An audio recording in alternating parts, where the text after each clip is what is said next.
2005년 12월 23일 새벽 4시였습니다. 압록강 한가운데. 그날 수온은 영하 2도, 얼음 두께는 겨우 12cm. 한 어머니가 얼음 밑으로 빠졌습니다. 아들 손에 쥐어진 건 나일론 줄 하나. 그걸로 어머니를 끌어올려야 했어요. 그런데 그 순간 북한군 순찰대 손전등이 100m 앞에서 이쪽을 훑고 있었습니다. 오늘은 그날 밤 압록강에서 살아남은 모자 이야기입니다. 여러분, 안녕하십니까? K-요원입니다. 오늘도 여러분과 한 사람의 이야기를 나눠보려 합니다. 그럼 시작하겠습니다. 김진우 씨, 가명입니다. 2005년 당시 26이었어요. 어머니 박명숙 씨는 52살. 함경북도 온성군에서 옥수수 배급이 끊긴 지 석 달째 되던 때였습니다. 어머니가 먼저 말씀하셨대요. 진우야, 우리 강 건너가자. 진우 씨는 그 말을 듣는 순간 등골이 서늘했다고 합니다. 탈북은 공개처 현감이니까요. 특히 온성군은 국경 경비가 삼엄하기로 유명한 곳이었습니다. 그런데 어머니 얼굴엔 이미 각오가 서 있었답니다. 배급소 앞에서 쓰러진 김씨 아줌마 봤지? 다음은 내 차례다. 진우 씨는 3일을 고민했습니다. 그러다 12월 23일을 택했어요. 압록강 얼음이 가장 두껍게 언다는 날이었거든요. 오후 11시. 두 사람은 집을 나섰습니다. 손에 쥔 건 중국에서 넘어온 나일론 밧줄 하나. 허리춤엔 비닐에 싼 신분증. 그게 전부였습니다. 온성군에서 압록강까지는 8km 정도 됩니다. 그런데 두 사람은 15km를 돌아갔어요. 감시초소를 피하려면 그럴 수밖에 없었거든요. 눈 덮인 산길을 4시간 걸었습니다.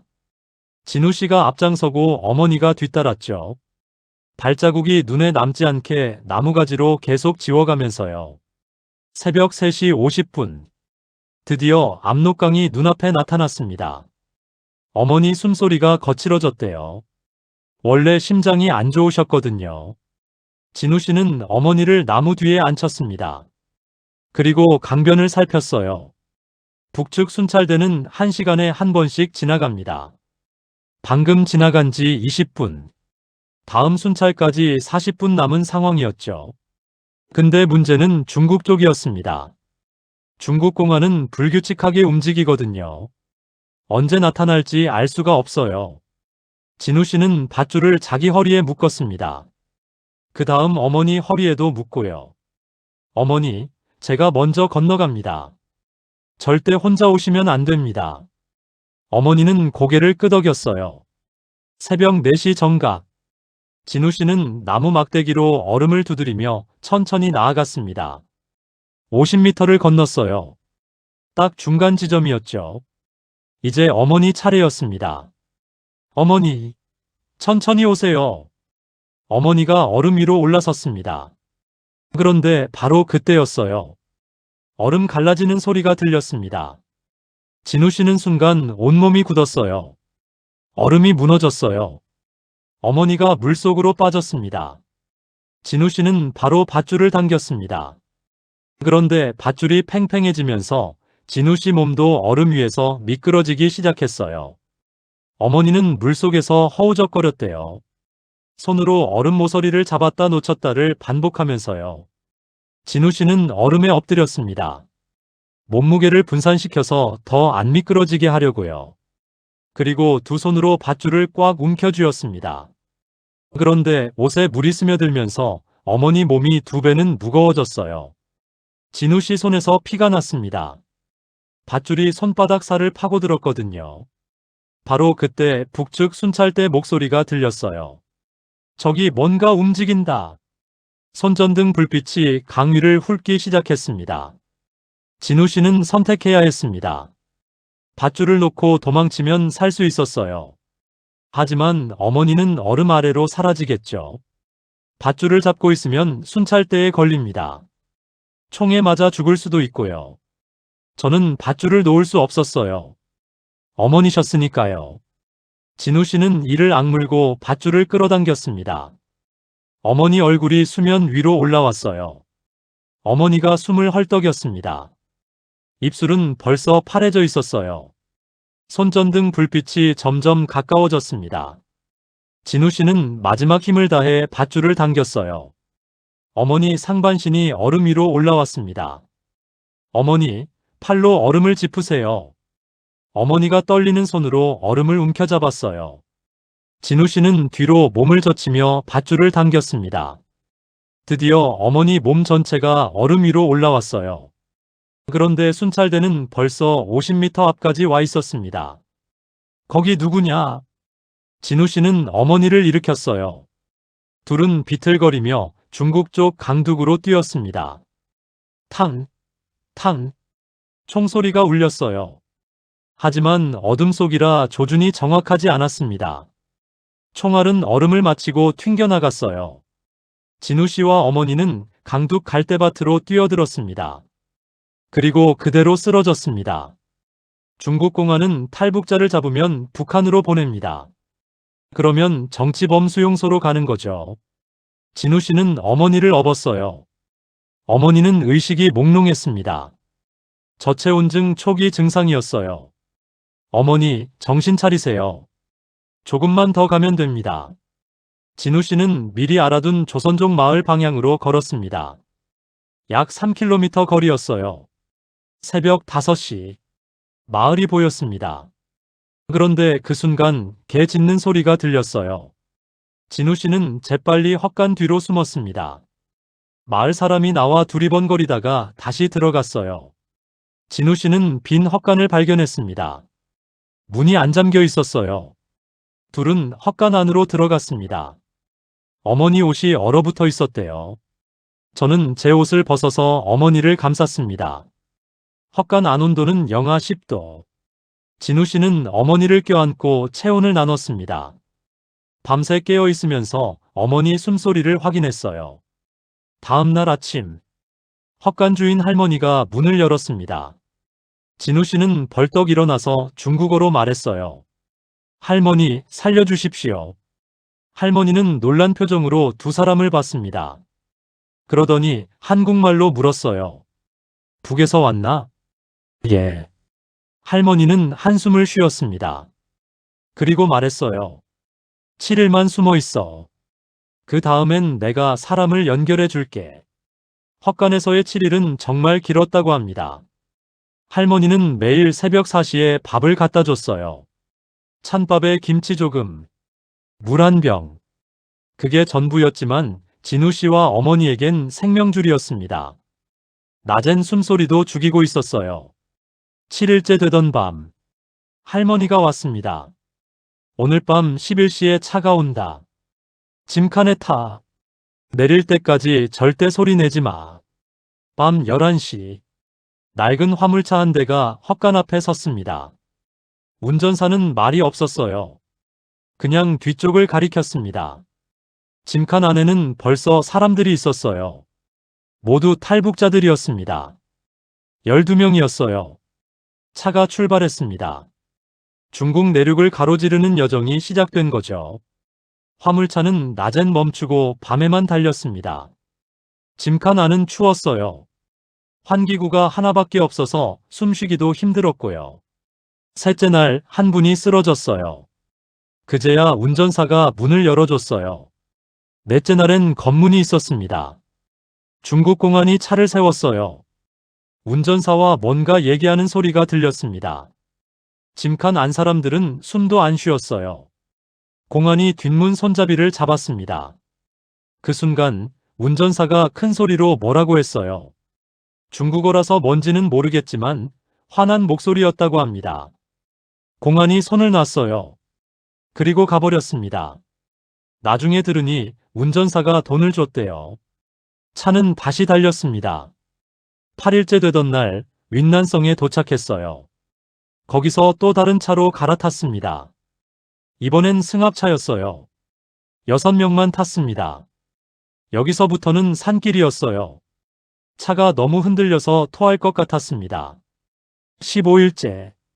드디어 라오스 국경에 도착했습니다. 메콩강 지류였어요. 폭은 좁았지만 물살이 빨랐습니다. 브로커가 나타났어요. 중국 사람이었는데 라오스 말을 할 줄 알았습니다. 브로커는 한 사람당 500위안을 받았어요. 진우 씨는 할머니가 준 돈으로 냈습니다. 밤 11시. 작은 고무보트가 왔어요. 6명이 한꺼번에 탔습니다. 물이 보트 안으로 들어왔어요. 어머니가 겁먹은 표정으로 저를 봤습니다. 강 한가운데쯤 왔을 때였어요. 불빛이 보였습니다. 국경 수비대였어요. 노졌던 사람이 갑자기 엔진을 껐어요. 그리고 손짓으로 엎드리라고 했습니다. 6명이 보트 바닥에 엎드렸어요. 물이 옷을 적셨습니다. 불빛이 이쪽으로 왔어요. 강 위를 훑고 있었습니다. 진우 씨는 어머니 등을 쓰다듬었어요. 괜찮아 하고 속삭였습니다. 불빛이 멀어졌어요. 노젓는 사람이 다시 엔진을 켰습니다. 보트가 강을 건넜어요. 라오스 땅에 발을 디뎠습니다. 라오스에서 3일을 숨어 지냈어요. 작은 오두막이었습니다. 브로커가 또 바뀌었어요. 이번엔 라오스 사람이었습니다. 한 사람당 1000위안을 더 내래요. 그런데 우리 돈이 모자랐습니다. 진우 씨는 북한 신분증을 주겠다고 했어요. 브로커는 고개를 저었습니다. 어머니가 목걸이를 풀었어요. 할머니가 주신 거였는데 그걸 내밀었습니다. 브로커는 목걸이를 보더니 고개를 끄덕였어요. 밤에 트럭이 왔습니다. 이번엔 진짜 짐 사이에 숨었어요. 쌀포대 뒤에 공간을 만들어뒀더라고요. 너무 좁아서 앉을 수도 없었어요. 웅크리고 있어야 했습니다. 트럭은 이틀을 달렸어요. 중간에 한 번 멈춰서 밥을 줬습니다. 밥이라기보단 빵 조각이었지만요. 태국 국경이 보였습니다. 근데 여기가 문제였어요. 검문이 까다로웠거든요. 트럭이 멈췄어요. 태국 경찰이 짐칸을 열었습니다. 쌀포대를 들춰봤어요. 진우 씨는 어머니를 꽉 안았습니다. 경찰이 쌀포대를 두어 개 치웠어요. 바로 옆이었습니다. 한 개만 더 치우면 들킬 상황이었어요. 그때 운전사가 뭐라고 소리쳤어요. 경찰이 멈췄습니다.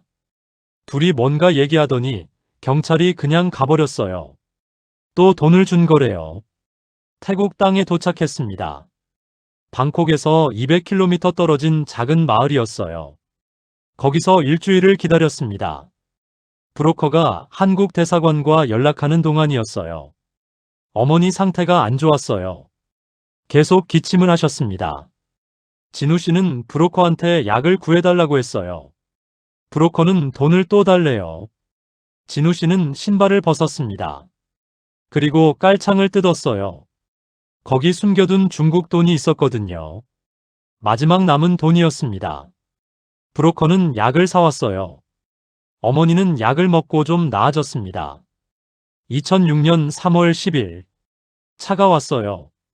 한국 대사관 직원이었습니다. 한국말을 하는 사람을 본 건 석 달 만이었어요. 어머니가 울었어요. 한국말 들으니까 울음이 터졌대요. 대사관 차를 타고 방콕으로 갔습니다. 거기서 5일을 지냈어요. 신원 확인 절차였습니다. 3월 15일 새벽 6시. 인천행 비행기에 탔습니다. 인천공항에 도착한 건 오후 2시였어요. 비행기 문이 열렸을 때 진우 씨는 멈춰 섰다고 합니다. 진짜 한국 땅인가 싶었어요. 꿈인가 싶기도 하고. 어머니가 진우 씨 손을 잡았어요. 진우야, 살았구나. 그러고는 울었습니다. 진우 씨도 울었어요. 공항 복도에서 둘이 서서 울었습니다. 현재 진우 씨는 경기도 평택에서 작은 식당을 합니다. 어머니는 그 식당에서 매일 김치를 담그세요. 손님들이 김치가 맛있다고 해요. 어머니가 담그신 거라고 하면 다들 좋아하십니다. 진우 씨는 가끔 압록강을 생각한다고 해요. 얼음이 깨졌을 때요. 저는 밧줄을 놓지 않았어요. 어머니도 포기 안 하셨고요. 그래서 우리 지금 여기 있습니다. 압록강에서 인천공항까지. 그 거리는 5000km가 넘습니다. 진우 씨와 어머니는 78일 동안 그 길을 걸었어요. 아니, 버텼습니다. 밧줄 하나로 연결된 생명이었습니다. 여러분, 오늘 이야기는 여기까지입니다. 2005년 그날 밤, 압록강 수온은 영하 2도였어요. 사람은 그 온도에서 15분 이상 버틸 수 없습니다. 하지만 어머니는 버텼어요. 아들이 밧줄을 안 놓았으니까요. 구독은 무료입니다. 하지만 그 선택 하나가 이런 이야기를 기억하고 전하는 일이 되기도 합니다. 다음 이야기에서 다시 뵙겠습니다. 전 국정원 북한 담당 K 요원이었습니다. 감사합니다.